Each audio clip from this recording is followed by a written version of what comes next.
भयानक आणि क्रूर असंच या घटनेचं वर्णन करावं लागेल। सिंधुदुर्ग जिल्ह्यातील ओसरगाव येथे महिलेला जाळल्याच्या घटनेनं खळबळ उडाली, पण यामागचं समोर आलेलं वास्तव तेवढंच भयानक आहे। आरोपीने कर्जबाजारीपणातून महिलेला संपवून जाळल्याची कबुली दिली आहे।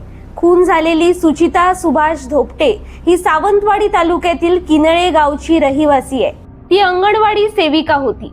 पैशांची गरज होती म्हणून एका व्यक्तीकडे कोल्हापूरला ती कार घेऊन गेली होती।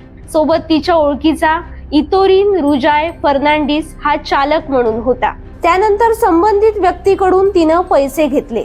त्यानंतर सुचिता धोपटे आणि इतोरिन यांनी एका कॅफेमध्ये नाश्ताही केल्याचं सीसीटीव्ही फुटेजवरून निष्पन्न झालंय। कार नंबरवरून मालकाचं तसेच चालकाचंही नाव मिळालं। त्यावरून या खुनाचा उलगडा झाला। इतोरिन फर्नांडिस हा कोल्हापूरहून आंबोली मार्गे आला, पण त्याने महिलेला तिच्या घरी न नेता थेट ओसरगावला नेलं। तिथे तिचा काटा काढला आणि तिच्या जवळील 10-12 तोळ्याचे दागिने घेऊन त्यानं पोबारा केला। पोलिसांनी गुरुवारी रात्रीच इतोरिनला ताब्यात घेतलं।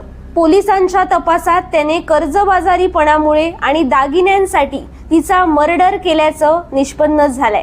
केवळ तो तिला मारून थांबला नाही, तर पुरावा नष्ट करण्यासाठी त्यानं तिच्यावर पेट्रोल ओतलं आणि तिला जाळलंही। किती क्रूर आणि भयानक, पण अखेर खुनाला वाचा फुटली आणि आरोपीही जाळ्यात अडकला।